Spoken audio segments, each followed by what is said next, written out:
all rumors to rest, Opera has finally confirmed a $1.2 billion acquisition bid led by a consortium of Chinese investors.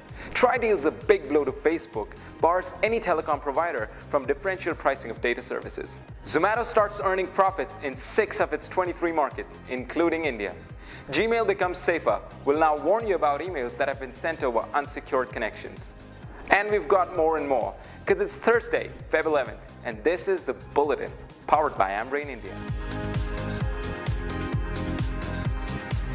And finally, laying all of the rumors to rest, Opera has confirmed a $1.2 billion acquisition bid led by a consortium of Chinese investors. They've offered NKR 71 per Opera share, which is a 53% premium above the last trading price on Feb 4, after which trading is stopped, giving rise to takeover rumors. The offer has valued Opera at about $1.2 billion, which is 10.4 million Norwegian kroner.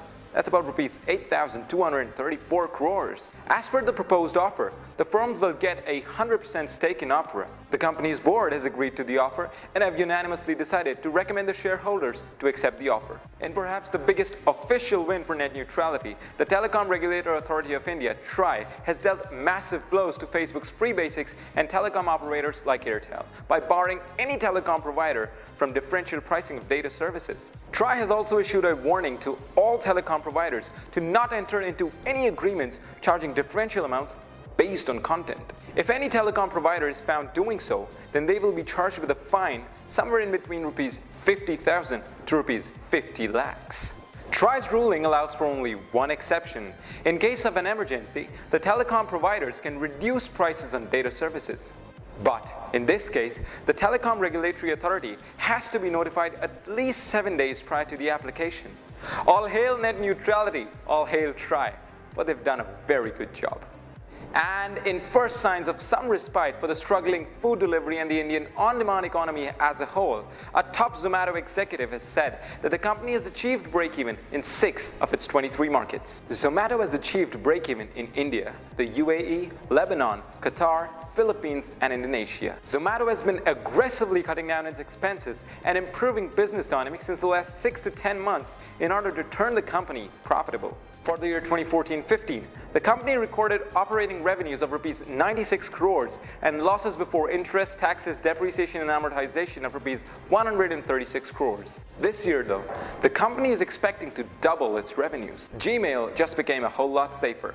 Google on Tuesday announced that they're adding a set of new safety precautions that'll help you differentiate between safe and potentially harmful mails. Gmail has always supported encryption in transit using TLS and will automatically encrypt your incoming and outgoing mails if it can. Google also has other background security measures running to keep your mail safe. But all this doesn't matter much when it comes to mailing from other email services. When you send or receive mail to or from any other email service provider, you can't always be sure that the data present in the email is safe. To counter this, Gmail will now notify you when you receive a message from or are about to send a message to a user whose email service does not support TLS encryption. And PepperTap has become the latest hyperlocal delivery startup to have pulled back operations. What separates PepperTap from others though is the fact that it has pulled from cities as big as Mumbai and Chennai. PepperTap had rolled back operations in smaller cities like Agra and Meerut after a month-long pilot failed to take off. The company will now shut down its business in larger cities like Mumbai,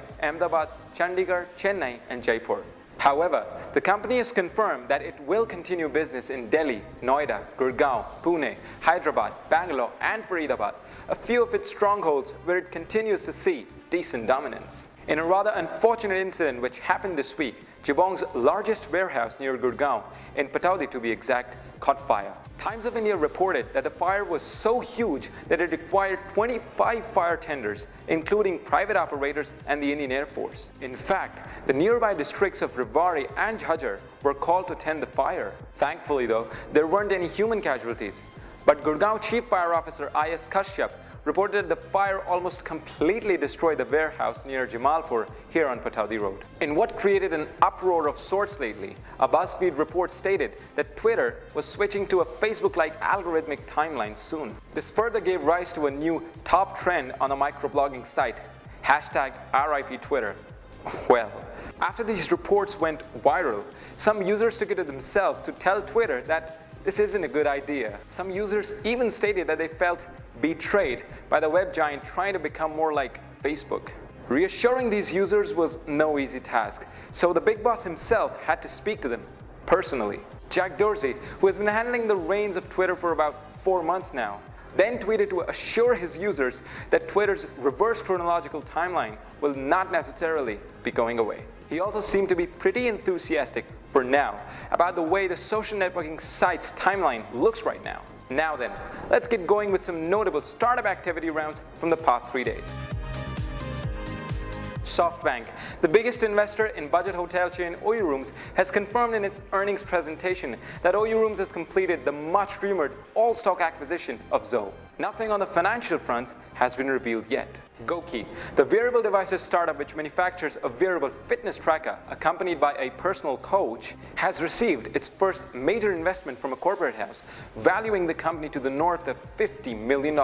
Ratan Tata has made 2 more investments in the past 3 days. First, in a B2B marketplace called Moglix, and the other, more noteworthy one, in an anti-cancer drug maker, Invictus Oncology. In fresh signs of how it has become increasingly difficult for startups to raise follow-up rounds. Frankly Me, the online video microblogging platform, which later pivoted to a dub smash of sorts, has shut down operations. Apparently, neither of its models were able to grab a decent traction. And on that note, we end for today. Until next Sunday, goodbye.